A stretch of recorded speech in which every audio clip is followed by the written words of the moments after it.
what happened very shortly after that, people may remember, was that in southeastern Arizona, there was a couple of brothers, Roger and Donald Barnett. They got a lot of press all of a sudden, about 99, 2000, somewhere around there. What it was about was these guys owned a very, Roger Barnett in particular, leased a 12,000-acre ranch right on the Mexican border. And what he essentially went to the press with was this story about how he had personally stopped 12,000 migrants, undocumented workers, illegally crossing the border at gunpoint. And you know, his sort of rap to the press was, "Woe is me. You know, they cut my fences, they leave garbage on my land, and so on." And you know, the reason in part I tell you the story was that I think the Barnetts got just, I don't know what the word, just disgusting, terrible coverage. They got coverage from the mass media that basically made them out to be victims and absolutely did not look at any other aspect of what was going on. You know, what it turned out later was that, you know, these crazy Barnett brothers were sticking people up because they thought they looked illegal. And in fact, Roger Barnett just lost an important civil case that we helped to fund, in which it was a $98,000 judgment against him because he approached these people on his land. It was a man, his father, and 3 little girls. They were, I think, 9, 11, and 11. And held them up. It wasn't with a pistol either, it was with a semi-automatic.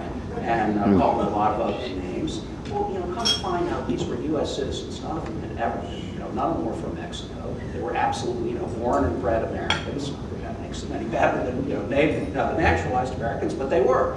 And, you know, and this guy, and what they were doing was they were deer hunting. And, you know, I somehow got onto this guy's land.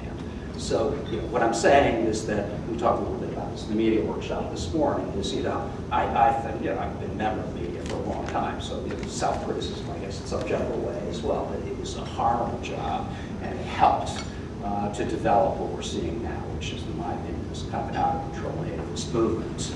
You know, not long after that, Chris Simcox showed up in Tombstone, Arizona. Chris Simcox is the guy who started the Minutemen. Originally, it was first called the Minutemen Militia, then became the Minutemen Project, now has splintered into various other Minutemen spin-off groups. Let me just say briefly that the same kind of thing happened with Chris Simcox. I'm telling you all this because this is a little what we do, you know, is try to expose people for what they really are, not allow them to present themselves as, you know, noble saviors of the white race and we don't hate anyone or whatever the rap may be. You know, that Chris Simcox, very much to the world, declared himself that way. You know, it's a terrible crisis, and I'm a good guy who's going to help save the United States, and so on. You know, what incredibly, at least to me, is virtually never mentioned in the coverage of Chris Simcox. And let me say, the coverage has been immense. Simcox has been, for instance, on Lou Dobbs Tonight, probably CNN's most important news show, 20 times over the last couple of years. You know, what Lou Dobbs has never pointed out, and is virtually never pointed out by the hundreds of AM radio show hosts who interview this guy, and the Hannitys and the O'Reillys and so on, what is never pointed out is that Chris Simcox routinely tells audiences away from the TV cameras that he has seen, he has purposely witnessed the Chinese army maneuvering on the U.S.-Mexican border. I think it goes without saying. You know, once you say that, once you quote a guy saying that, I mean, you know, he doesn't have any more credibility anymore. So, you know, if the press, and in particular certain sectors of the press, cable TV in particular, did a better job on things like this, people would understand that, look, whatever you think about immigration, this guy Simcox is a nut. And you know, another point we made in a big profile we did of Simcox was the fact that, you know, his wife on record accuses him of molesting their 14-year-old daughter.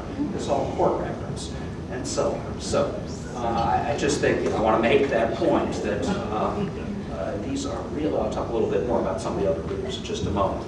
April of 2005, well, 2.5 years ago or so, Operation the Minutemen Project occurred in Cochise County in southeastern Arizona, which has really been the kind of main battleground of all of this. And after what it was, you know, let's all go down to the border, you know, and we'll report people who cross illegally to Border Patrol and so on.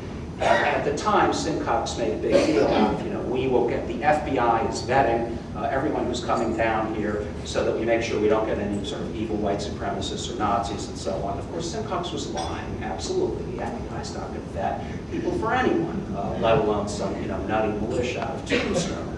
And then eventually the FBI office down there had to come out publicly and say, it's just not true. We're not vetting anybody for it. Simcox also said, of course, that we're not letting anyone carry guns except short guns.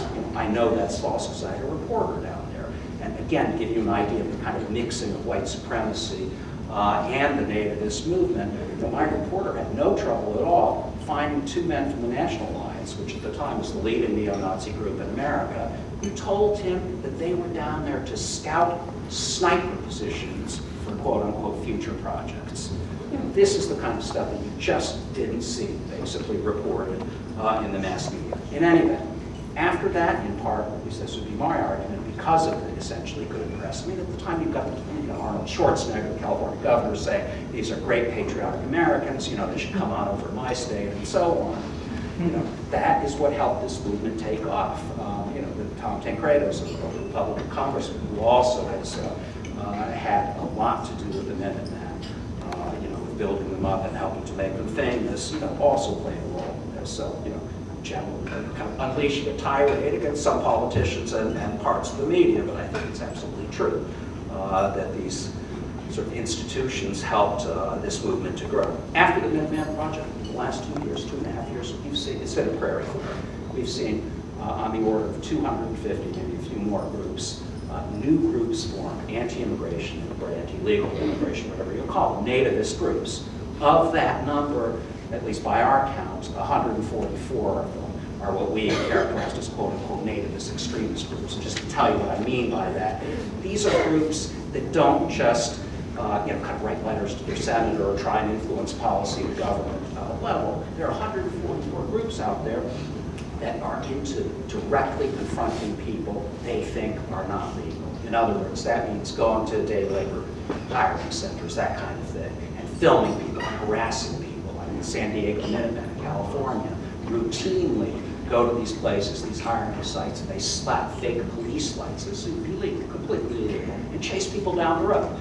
And oftentimes it'll be someone who's coming by to hire someone. They'll chase them down the road and accuse them of breaking law and so on and so forth. So it is a movement that is expanding extremely rapidly.